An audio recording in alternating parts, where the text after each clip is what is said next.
Welcome to a new episode of the brand called You. Today I have a very, very accomplished lady with me, Dr. Niru Kumar. Niru, welcome to the show. Thank you. Thank you for inviting me. Thank you. Niru is a medical doctor. She's a trained psychologist. She's a diversity and inclusion consultant. And of course, she's a certified Mars Venus coach. So tell me a little bit about your early life. My early life. So, if I talk about my professional life, I always wanted to be a doctor since I was a very little child. And it happened. So, I went to Maulana Azad Medical College right after school. I was the first batch of 10 plus 2. And right after that, I went to That was a very tough medical college to get into. Yes, it was. It was also, I was very pleased to get into that college. So, I think college life has been one of my best periods of my life. And I acquired the best of knowledge and the best of friends and the best of networks during that period, which continues even till today. Wonderful.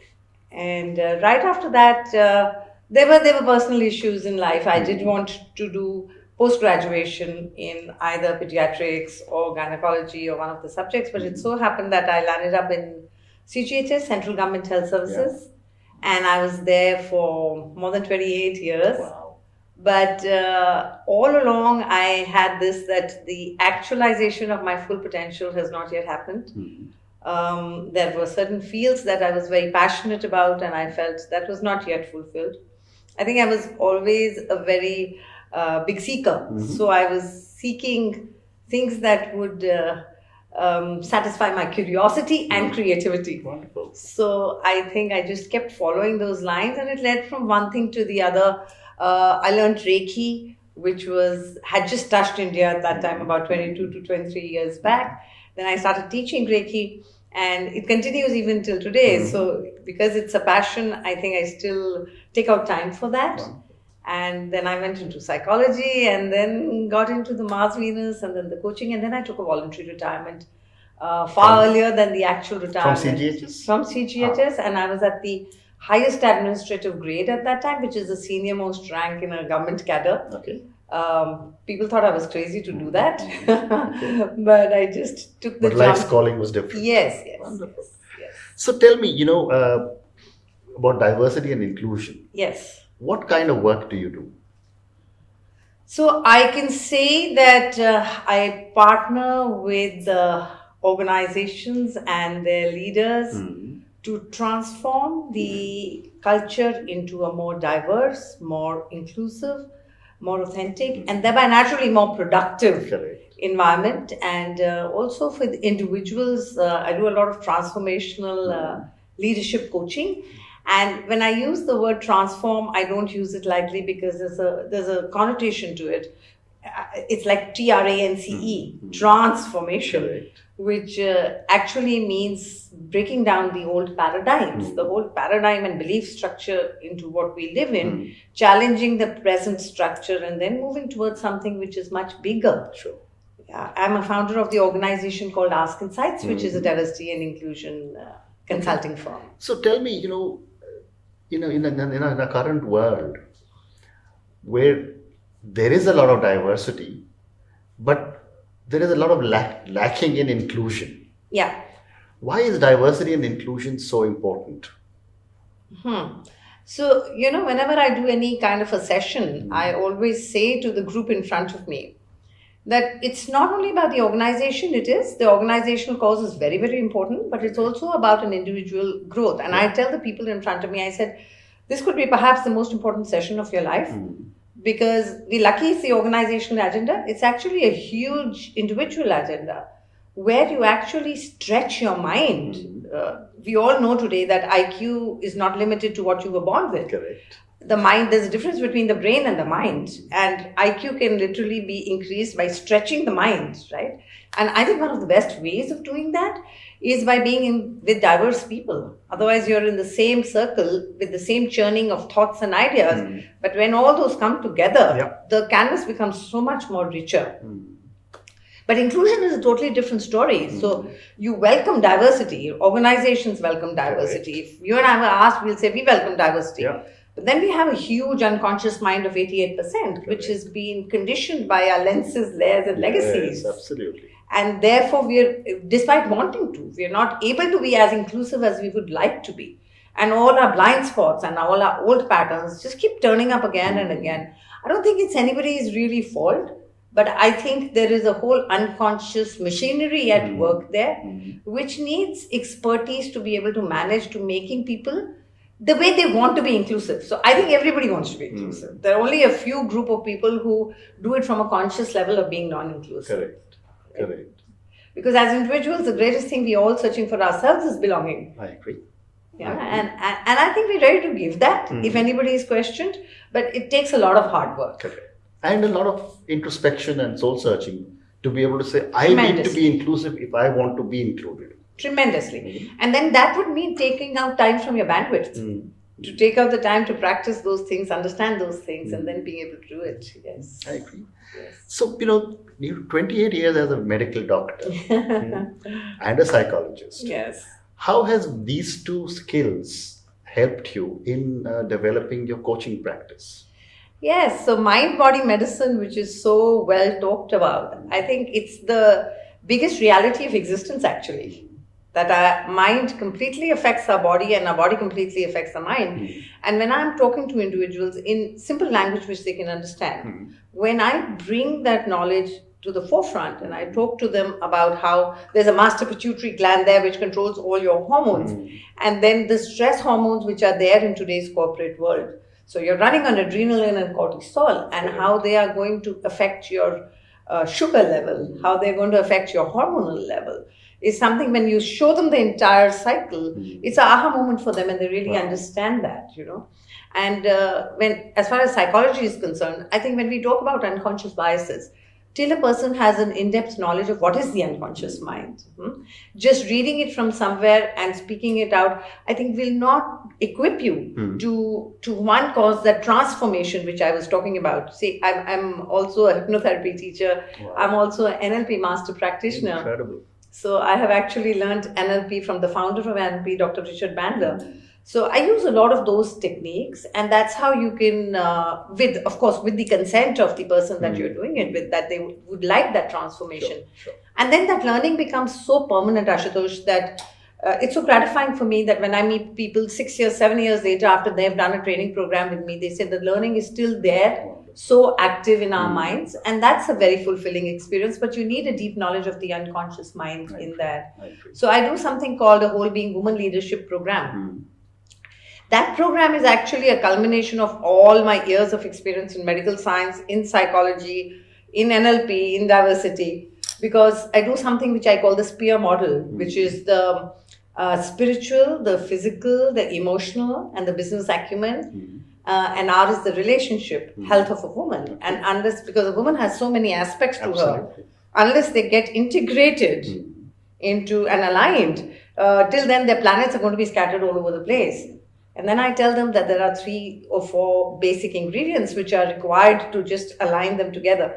And then I say that the spear is not a destructive one. It's a very constructive one which hits the bullseye to make you not only successful, but happily successful. Very interesting. Yeah. So that's where the culmination of all those skills, and it becomes very fulfilling for me that none of those areas are detached from each other. Yeah. True. Another interesting place I do that is the gender work which I do, where men and women are different. And you were talking to me about Mars Venus, where Dr. John Gray actually discovered that, before science discovered it, that the brains of men and women are different. Correct. So when I bring that knowledge with the brain science element, I cannot even tell you how well received that is. I can imagine. Because people are trying to decode gender relationships all the time, and when they see a scientific basis to it, they're actually thrilled at it. Yeah. So, you do a lot of training, and you've trained over 20,000 people. Yes. What kind of challenges, if it's not confidential, what kind of challenges do you encounter with such a large number of people, especially when it comes to the brain or coaching or behavior patterns? Yes. So, as you know, diversity and inclusion was largely gender in India. So I can humbly say perhaps I'm the person who brought the concept of diversity and inclusion to India. There was nobody else doing it at that time. This was about 13 years back. And at that time, it was largely gender. But I had the good fortune to be associated with and have partnerships with a lot of thought leaders around the world. And there they were talking about many other aspects of diversity.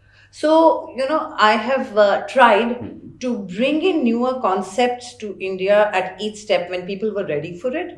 But however, in the beginning, it was a tougher battle than it is today. It was considered just as a soft skill. And when you would walk into, say, a classroom, or even with leaders, when you would walk in, they would consider, is there a need? Is there a need to do it? Yeah. People were very set in their patterns at that time. It's changing dramatically now. And now we're talking about much bigger aspects of diversity. However, having said that, I think this is one subject where the mindset resistances will always be there, where people will feel insecure about moving out of the comfort zone and changing into a behavior which is new to them, the inclusive behavior. And that at times brings up challenges of people saying, are you going to take away our opportunities by inviting, let's say, more women? Men will say that. Or they would even fear the social structure, where they would say that if you're inviting many more women into the workplace, what's going to happen to families? Correct. And then there is the all new spaces of the LGBTQ and all, which will take a long time for the old beliefs to dismantle. Correct. So those are some of the resistances which one faces, but one also enjoys steering people towards a much more different paradigm. That is true. Yes. And I do believe that a lot of these biases, which have been there, say, for people of my generation, have completely disappeared in the millennials of today. What are your thoughts? I think it just keeps changing form. Okay. Do they still exist? They do. Wow. Okay. That's something new for me. Okay. Yeah. Though I feel, yes, technology and globalization and knowledge has really brought the millennial mindset into perhaps more inclusive in some ways, but it changes color, like I said. So, for example, for the LGBTQ, sexual orientation, the millennials are very open to that. Correct. Gender still remains an issue, by the way. Really? Because what you have seen with your parents in your previous generations is not going to go away that fast. So if you've seen your mother in a certain role, then what you see in the current women is not going to be so fast. But newer concepts like LGBTQ or even disability, it's easier for them to accept than gender. Okay. So often they tell me when I go into a classroom, these are very young people, I don't think they'll have any problem with gender. And when we start talking, the same beliefs do surface up again.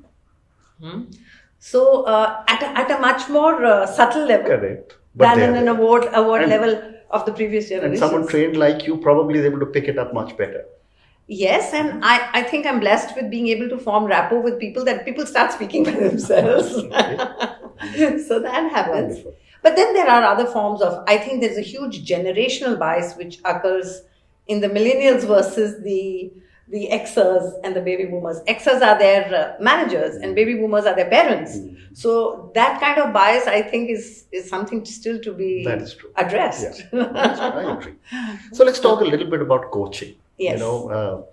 Traditionally, coaching in our country or mentoring, they're different, was done either in a family business by an elder. Correct. Or in the corporate world by someone, your boss who just seemed to have taken a liking for you. Yes.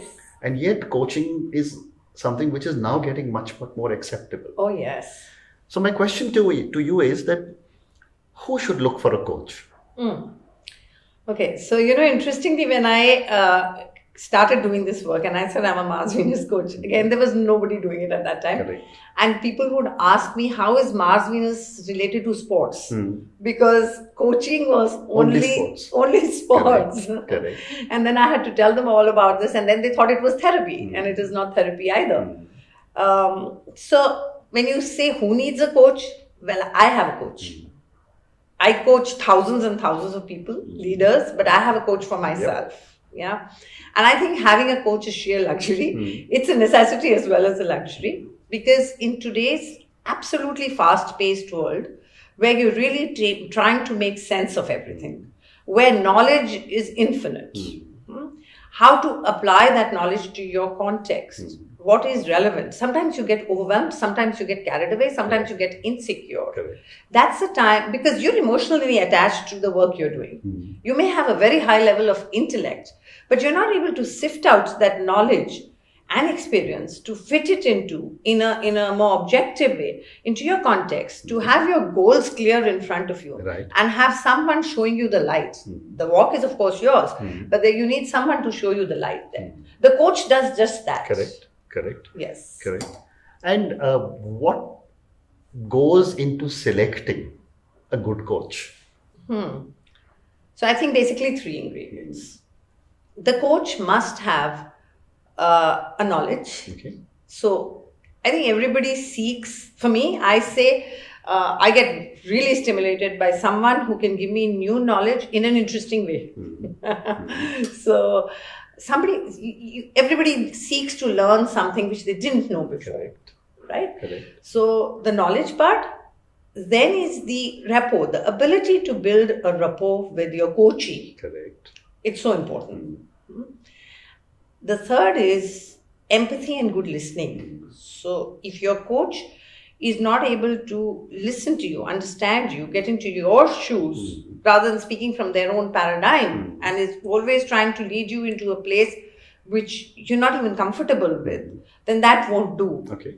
So the good listening and the empathy part is so critical, right? And then after that, together, you're able to respectfully form an alliance where you can together brainstorm into a more objective way and have new knowledge. The coach might bring a wealth of knowledge from all the other coachings the person does. All of that is very critical. Also, the coach must be ready to be able to say, I don't know this. Or, okay, I goofed it up here. This doesn't fit what you're looking for. So, okay, let's relook at it. I agree. Yeah. I agree. So, and one more question on coaching before we move to another segment. If I have a coach, Yes.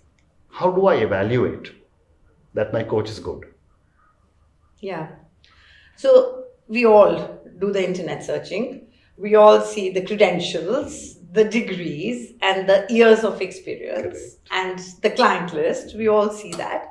I think after that, the first session itself is a breakthrough. So when you go and meet a person in the first session, you get a sense of that comfort and that rapport. Usually, might take 2, but usually the first session with all the coachings that I do, I think I'm able to establish that rapport with my coachee in the first session itself. Okay.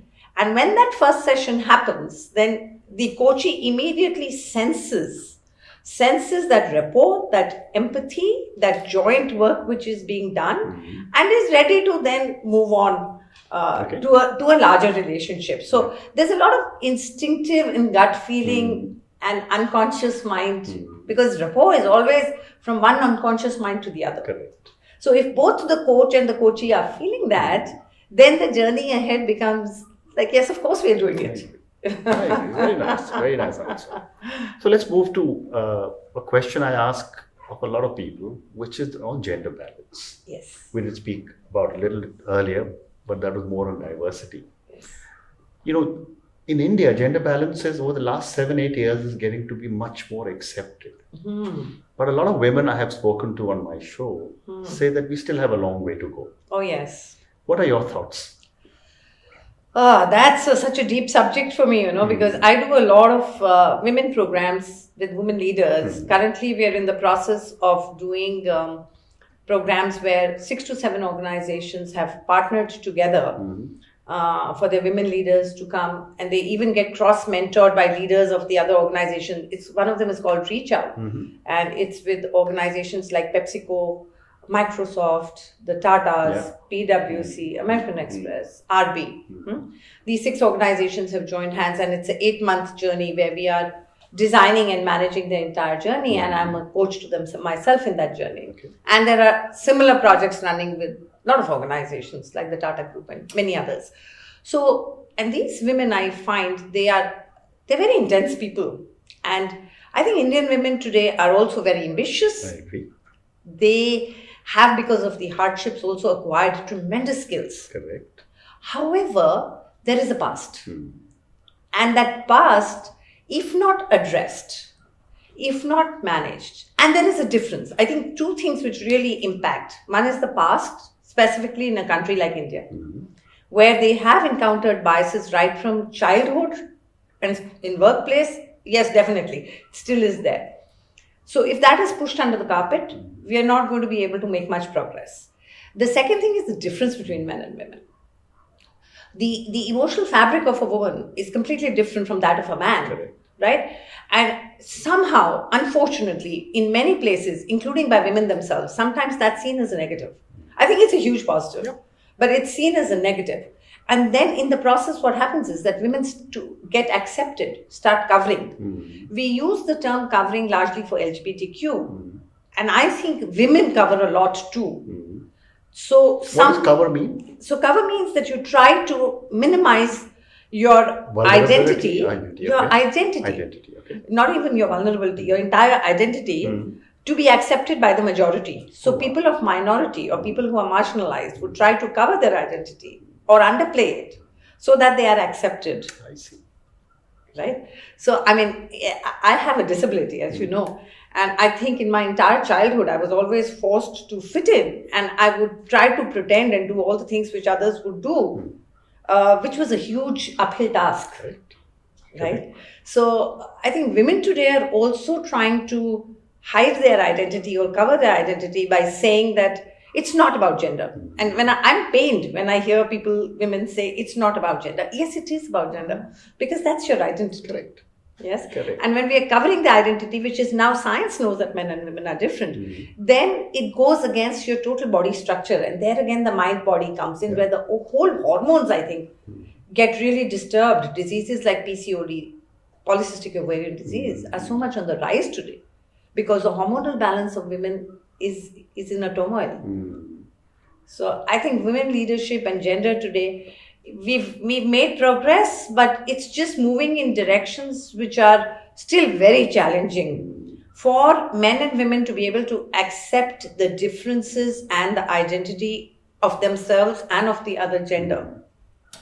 Will still take a lot of expertise and a lot of time. Yep.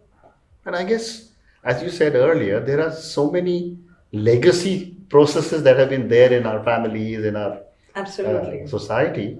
I guess it will take time. It will. And sometimes women being on an overdrive to prove and succeed now, despite all the resistances, is also causing them to, lose the work-life balance, lose their own me time, their own space, and the emotional fabric is then getting further disturbed. I agree. Amazing. So I've got a few questions for you personally. Yes. My first question is that after such a successful career as a medical doctor and achieving so much and training thousands and thousands of people and being such a successful coach, have you had any people who've had an influence on your life? And if yes, what have been your learnings from them?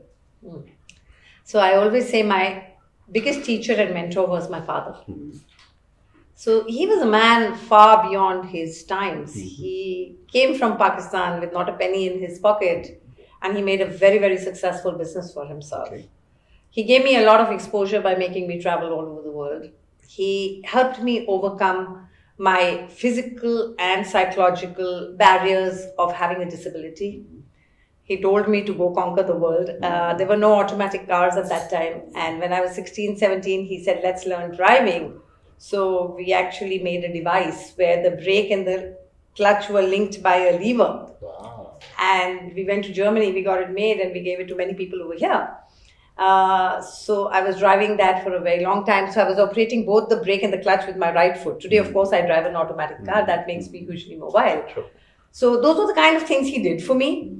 NLP, when I talk about, he gave me a book on NLP when I was just about 15 years old. So these are the things I've grown up with. So I was highly influenced by him. The other person is Dr. John Gray himself, the author of the book Men Are From Mars and Women Are From Venus. I think he's a brilliant man. He has a deep insight into human behavior, and yet he's immensely compassionate and caring. He may be touching thousands of lives, but he cares for each of those lives. So I think he was a big teacher for me in that. Richard Bandler, who's the founder of NLP, he's brilliant into understanding the unconscious mind, and that really inspires me because the unconscious mind is a huge journey. So that really, I think these three people have been really my Fantastic. So my last question to you, and this question is on failure. As a psychologist, I'm sure you encounter a lot of failure.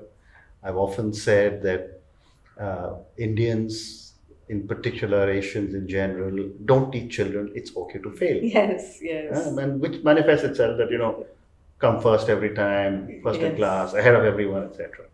And yet we fail all the time. Yes. My question to you is, what have been your learnings from some of your mistakes or your failures? Yeah. That's will require some vulnerability from my side to speak about it. So, I think in the interest of time, I'll talk about more of a personal failure than a professional failure. Okay. So I think when I got married twice. So when I got married the second time, it was even more important for me to retain that marriage, because when I got divorced and married, in that time, divorce was unheard of. And therefore, now to retain this marriage is a matter of great importance. And somewhere my mother's paradigm of making the husband, I think women of that generation, making the husband a real important pedestal figure, translated in me. And those two things added up. And perhaps what I did wrong at that time was that I gave up my financial independence. So I would not even look at what I was earning myself. And I would and he was used to a more patriarchal style because his mother was non-working. He's a wonderful man, and he's a leading radiologist in Delhi today. And we still have a very romantic and loving relationship. But we went through this phase where I think I suddenly realized that I had totally given up my financial freedom, and I was living my mother's paradigm and the fear of society. It took me a year or two to reset things. But then I realized the important learning for me at that time was it's not about blaming him. It was my set of those lenses and layers and legacies which made me do what I did. And taking responsibility for that time of turmoil when I had to reset and shift things, I think that was a very learning period for me. Amazing. Thank you. And I share that with women whom we try to talk about financial independence with women. Yes. That's fantastic. So Niru, thank you very much. What a pleasure it has been to speak to you. And absolutely, thank you for same for me also, Ashutosh. It's been thank lovely. you. And wish you lots of success. Thank you so much. I hope your 20,000 goes to 200,000. Thank you. I'd like to do that. I'd like to keep working till the last day of my life. I'm sure you will. Thank you very much.